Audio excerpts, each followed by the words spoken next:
Bonjour à tous et bienvenue sur la chaîne Techno et bienvenue dans ce nouveau numéro de l'Appart. L'Appart, vous le savez, c'est toutes les 2 semaines un entretien privilégié avec un décideur de l'innovation. Et aujourd'hui, nous parlons reconnaissance vocale. Nous recevons Frédéric Delahaye, vice-président Europe de la société Nuance. Frédéric Delahaye dirige la branche européenne de la société américaine Nuance, spécialisée dans la reconnaissance vocale. Nuance édite le célèbre logiciel de dictée vocale Dragon. On trouve aussi des solutions Nuance dans les téléphones mobiles, les voitures et même aujourd'hui dans certains appareils audiovisuels et électroménagers. Frédéric Delahaye est chargé de la commercialisation de ces technologies en France, en Europe et au Moyen-Orient. Bonjour Frédéric Delahaye. Bonjour. Bonjour et merci d'avoir accepté notre invitation dans l'Appart. Alors on va parler avec vous de reconnaissance vocale aujourd'hui. Est-ce que vous pouvez nous présenter Nuance ? Eh bien, nous sommes une société américaine, leader sur le marché des technologies de la voix, reconnaissance vocale, mais aussi synthèse vocale. Alors c'est vrai que la reconnaissance vocale, aujourd'hui, on la trouve presque partout, notamment dans les ordinateurs, dans les smartphones. Vous êtes derrière pas mal de services et de marques connues, et on ne le sait pas forcément. Absolument, oui. Nous avons plusieurs go-to-market. Nous vendons directement aux clients finaux, par exemple pour la solution Dragon que vous utilisez sur votre PC ou sur votre Mac. Dragon, c'est ce fameux logiciel qui permet de dicter des lettres, de commander son PC, Absolument. son ordi. Tout à fait. Et nous vendons aussi à des intégrateurs qui eux-mêmes vont revendre ensuite à des fabricants automobiles, par exemple. Nous sommes présents sur quasiment 70% du marché automobile, ou les fabricants de téléphones, ou récemment les fabricants de téléviseurs. C'est-à-dire que la reconnaissance vocale arrive dans l'automobile, c'est assez récent ça. On a déjà des voitures qui obéissent à la voix ? Alors, elles n'obéissent pas complètement à la voix. Il va s'agir de pouvoir, à la voix, par exemple, gérer son GPS, gérer la musique qu'on écoute, ou BMW vient de sortir un système qui permet de dicter en conduisant ses SMS ou ses emails. C'est encore sur les modèles haut de gamme. Absolument, oui. Ouais. Nuance, en fait, ça fait plusieurs années que ça existe. Quand est-ce que cette boîte a été créée ? Écoutez, j'ai rejoint Nuance en 1998, donc une quinzaine d'années. Et c'est dans les années 2001-2002 que nous avons pénétré le marché de la reconnaissance vocale avec la première acquisition qui était celle de Lernout & Hauspie, une société belge qui avait développé le premier système de reconnaissance vocale. Et depuis 78 acquisitions plus tard, nous sommes devenus le leader mondial de ces technos. 2001 à l'époque, c'était quelque chose qui était... C'est l'Odyssée de l'espace. Voilà, c'était l'Odyssée de l'espace. Et puis, surtout, c'était le tout début de la reconnaissance vocale. C'était un peu fastidieux, non, au départ ? Oui, absolument. C'était fastidieux. À l'époque, c'était un produit qu'utilisaient les avocats ou les médecins parce que il était possible, il est toujours possible d'ailleurs aujourd'hui, d'intégrer dans la version PC de Dragon un vocabulaire spécialisé donc, qui permettait aux médecins d'intégrer des noms de médicaments, par exemple.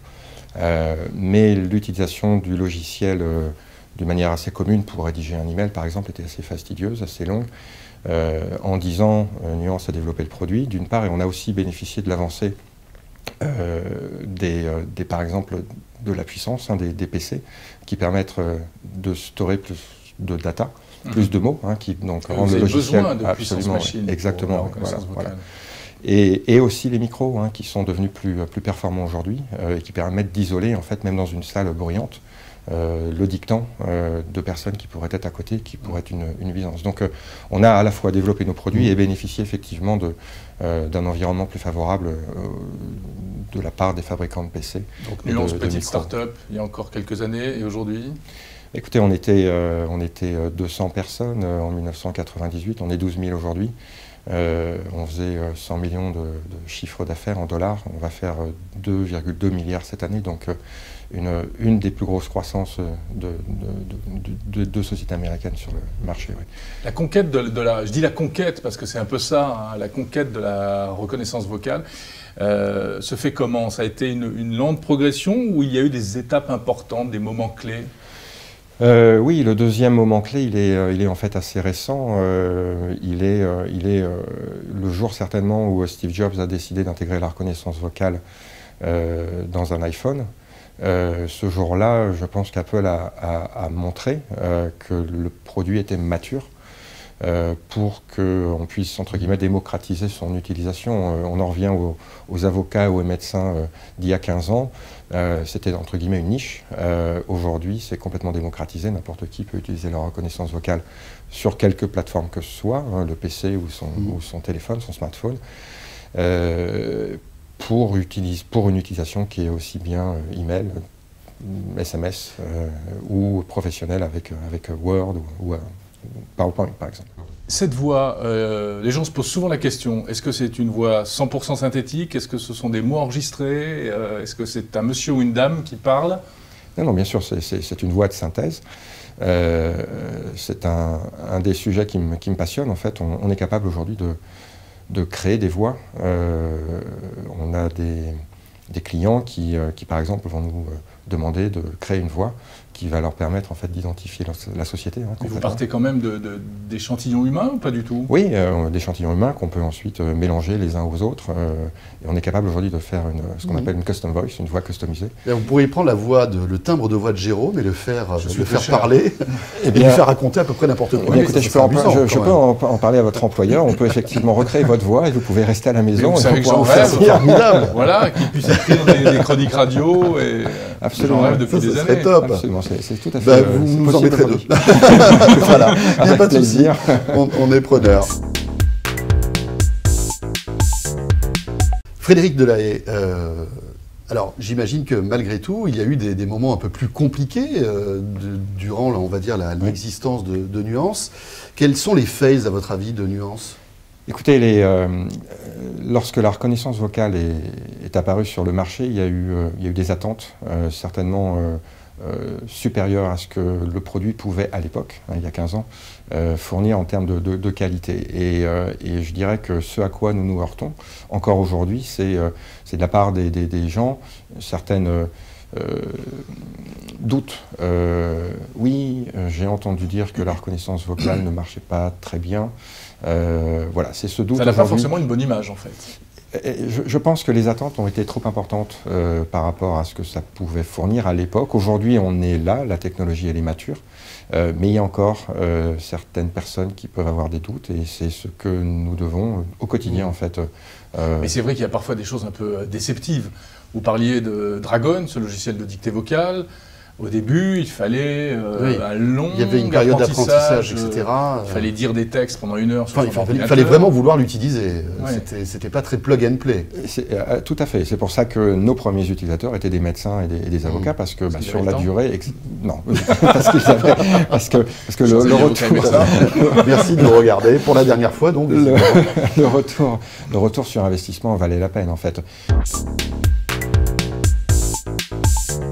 Frédéric Delahaye, un mot sur votre vision d'innovation, alors soit dans le domaine de la reconnaissance vocale ou dans tout autre domaine. Qu'est-ce qui vous fait rêver dans le domaine d'innovation et qui va peut-être, à votre avis, changer notre quotidien dans quelques années?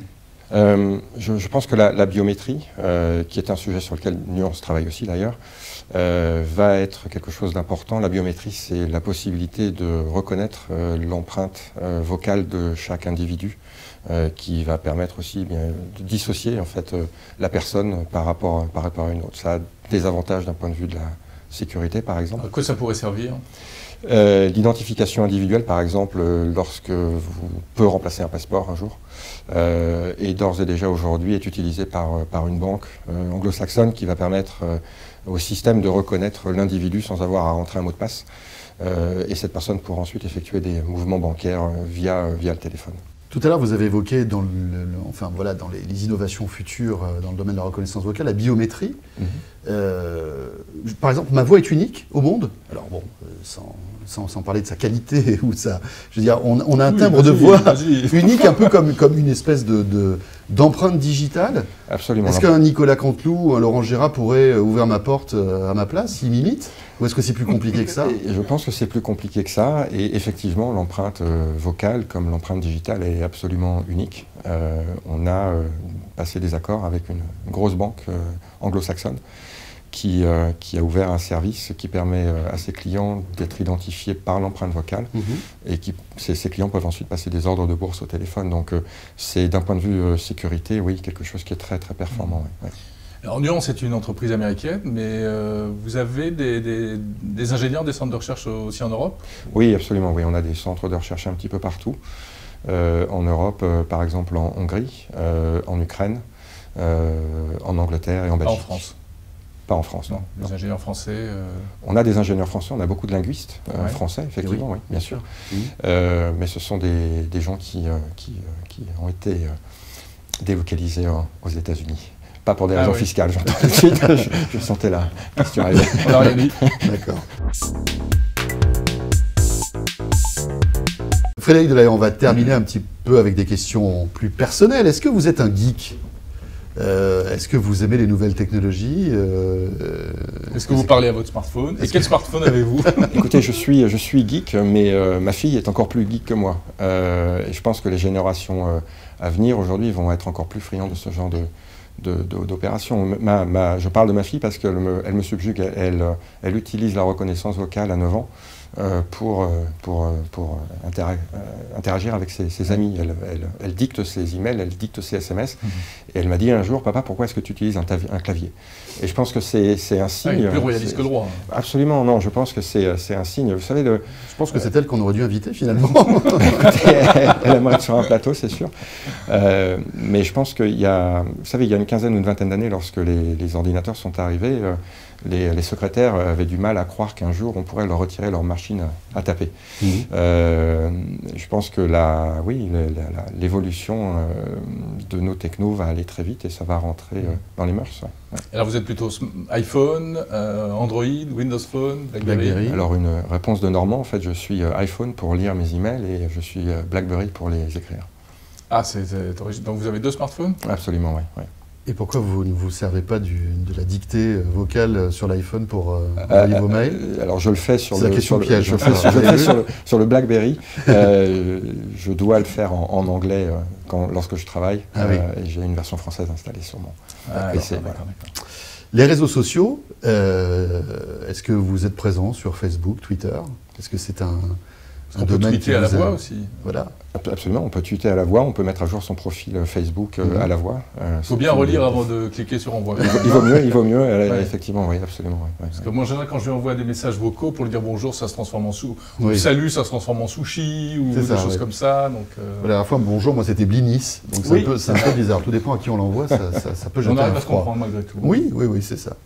Donc plutôt Facebook, Twitter, vous êtes présent, vous, personnellement, sur les réseaux sociaux? Non, pas personnellement, mais je pense que c'est quelque chose d'important. Ouais. Et c'est vrai qu'on se rend compte aujourd'hui que demain, on pourra effectivement poster tous ces messages par la voix. Et ça marche déjà. Non, parce que c'est vrai qu'on plaisante et on en rigole, mais c'est un véritable outil aujourd'hui, et vous l'avez dit notamment en voiture, c'est assez formidable. Frédéric Delahaye, merci d'avoir été notre invité dans l'appart. Merci. Merci. Et puis on se retrouve bien sûr dans 2 semaines sur la chaîne Techno pour avoir encore un entretien privilégié avec un décideur lié à l'innovation. À bientôt. Salut à tous.